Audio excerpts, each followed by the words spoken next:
Welcome to Around the Weird. Here's your host, the museum curator of the strange and unusual, Mr. Nothing. Thank you, mysterious voice, and welcome back to Around the Weird, a booktube channel where I talk about all the strange and unusual literature that I've found in my travels. Although sometimes I talk about somewhat normal stories, but they can be found from authors from around the world, and that is one that I am going to be talking about today, from an author that I've cataloged on this channel before, although a couple years ago. And today's short story, because it is Short Story Tuesday, is all about the after effects of a African Civil War. I am referring to Civil Peace by Chinua Achebe, which was published in 1971. I don't need to go into too much detail because I've talked about Chinua Achebe on this channel before when I highlighted some of his poetry. But Chinua Achebe was a Nigerian author who lived between 1930 and 2013. So he's been dead pretty recently. And he is known for writing colonialism literature that is critical of colonialism, both in Nigeria but also in larger Africa, and he's been noted as saying that that it's very necessary to write that if you're an African writer, because if you don't focus on those particular issues, you're selling yourself as well as your readers. You're selling them short.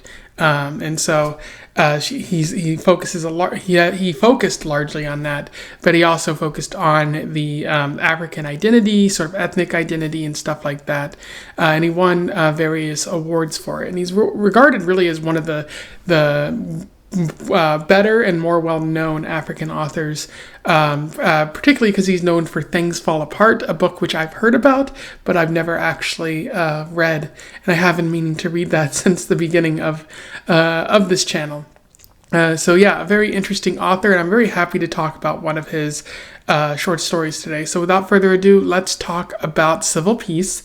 I will do a summary, a little bit of analysis, and we can move on from there. So Civil Peace focuses on Jonathan Iwegbu, which is interesting because normally with short stories, authors don't give the narrator or the main character a name, or they don't give him a full name at least. But yeah, it focuses on Jonathan Iwegbu. He is a father of four, at least prior to the Civil War, husband as well. He survives the Nigerian Civil War, which took place in the late 60s. Unfortunately, one of his children died, but he is counting his blessing that three of his other children lived, that his wife lived, that he lived, and that he has access to his bicycle, which during the war, when he was in the refugee camp, he buried so that nobody would steal it. And after the war has ended, he dug it up and started a cab business. And his wife also started another type of business, like cooked food for the soldiers, and they sold food that way. So they've been making a little bit of money, doing pretty well for themselves. And after the war, they go home. They find that their house is still standing as well, so they have more blessings than most, as they noted. And the Jonathan still has some Biafran money, one of the sides from the Nigerian Civil War from the rebels, and he takes that to the treasury where they trade it in for some money that the government is actually using here. So he has some spare money, which is pretty nice. Unfortunately, as he goes to sleep that night, when he comes home, somebody knocks on the door, and he discovers that it's a thief and their colleagues, the fellow thieves, who've come to take any money that they have and potentially kill them. However, Jonathan and his family aren't opening the door so that they can come in. They're calling for the police, but nobody seems to be coming. And they have a little bit of a weird and strange conversation, basically saying, hey, I don't have any money. I can't let you in, and I'm going to wait till the police get here. And the thief's like, that's not going to happen. Just give us your money and we'll be on our way. And this goes on until Jonathan points out, I don't have any money on me, but I do have like 25 pounds from the what they call egg ratcher. It's actually ex gratis. It's just a mispronunciation there. But he gives the thief money. The thief goes away, and he talks about this story with his neighbors, counting his blessing. Like, what is egg ratcher anyway? What do I need with this money? Only like. As he says, like, oh, nothing puzzles God. So God seems to be on my side right now, and that's all I really need. And that's where the story ends there. In terms of analysis, Achebe provides us with quite a bit to think about in this story. One of the main themes, I think the central idea of this story is that of fortune or luck, because Iwegbu views himself as extremely lucky to have been relatively unscathed by the war. Like, he's lost a son or a child, but he hasn't lost much else. Like, he still has most of his children. He has his wife. He has himself. He has his bicycle, which he can do to keep a business going. So things seem to be going pretty well for Jonathan in this story. And as he notes, nothing puzzles God. And that's a frequently repeated statement in this story. So you might ask, like, what does it specifically mean? And what I think it means is that like nothing puzzles God. Like, God knows everything. Nothing is mysterious to him. And so your continued survival, your family's continued survival and prosperity must be the will of God. That the fates have looked kindly upon you, and God favors you as well. And so he's allowing all of this to happen for you. So it's a good thing, ultimately. An element of religion, an element of fortune or luck or whatever, but things seem to be going well, and it has to be divinely ordained for all of this to be going well. And like ultimately God is favorable to you. The only thing he loses in this story that seems to go wrong for him is the ex gratis, the egg ratcher, as he says. But what's interesting is ex gratis is like Latin for favor or from gratitude or something like that. So he loses that gratitude. Maybe that's the end of his luck through this story. Or maybe it's just a sign that like his luck has run out, or I'm repeating myself there, but it's very interesting that it's referred to as ex gratis because it seems to be tied with his luck. But that luck, that money that he got, saved his life in the end. It prevented the like he might have lost it, but he could have lost much more if the thieves have gotten into the house and taken more from him and killed his family. What's interesting though is this is all. It all changes depending on your perspective. Yes, to Jonathan, from his perspective, this is extremely lucky that he didn't lose more during the war. Like, and it's very lucky that the thieves didn't come in and kill his family. That things have been very good for him as of late, relatively speaking, and like God seems to be looking kindly upon him. But if you look at this through, anybody else in Africa's perspective who hasn't gone through civil war, like Jonathan has had a rough go of it. He lost a family member. He's had to hide his bicycle. He's been stolen from. Like, this is not a good time for Jonathan if you look at it from any other perspective. From my perspective, there's no civil war really in America. That, technical civil war, that you can make a bunch of arguments there, but like. From my perspective, given where I am in life as a middle-class white male, it seems like Jonathan has had a miserable go of it, and I wouldn't call anything about what he's been through lucky. But to him, it could have been so much worse.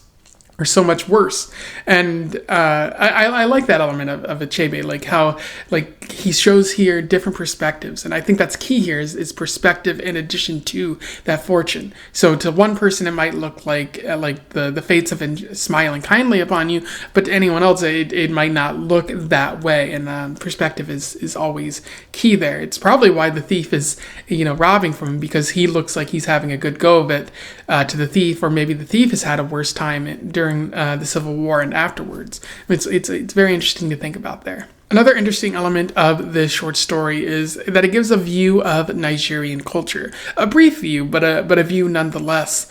Like, Achebe has shown how the Civil War has affected people during this time. It seems like Iwegbu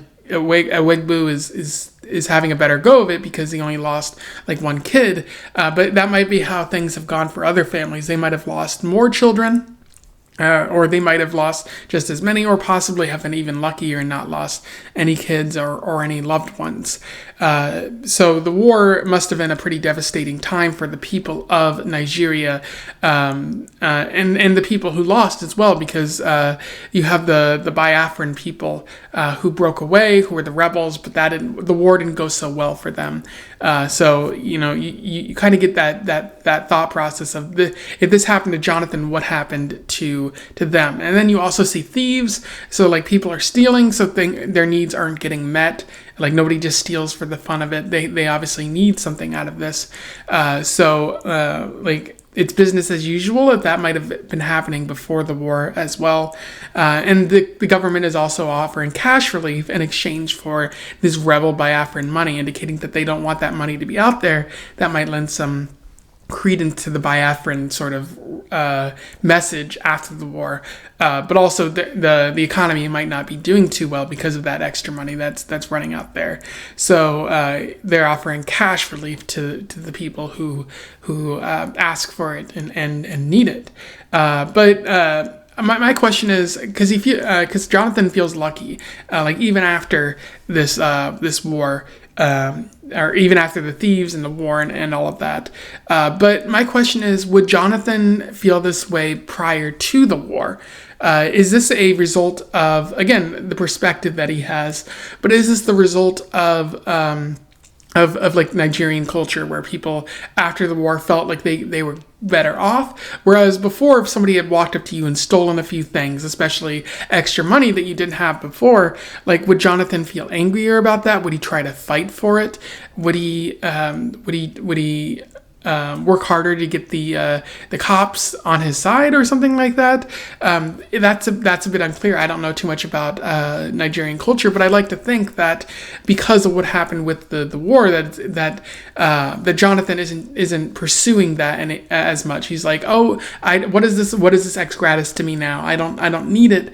And God, and like nothing puzzles God. Like, certainly this happened for a certain way. Maybe it's death that makes you react that way, but again, if this is happening to Jonathan, it's likely happening to other people living in Nigeria at this time. Anyway, those are my thoughts on Civil Peace by Chinua Achebe. What's really interesting is of course the title, where you have civil war, but the opposite would be civil peace, which is a very strange term. But as noted by the thief and what happened in the story, maybe peace isn't fully there.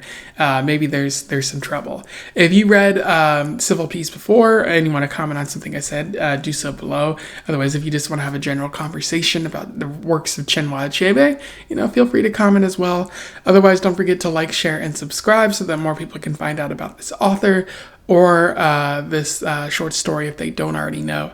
And until then, I wish you the best of luck in your weird and ex gratis travels. Farewell.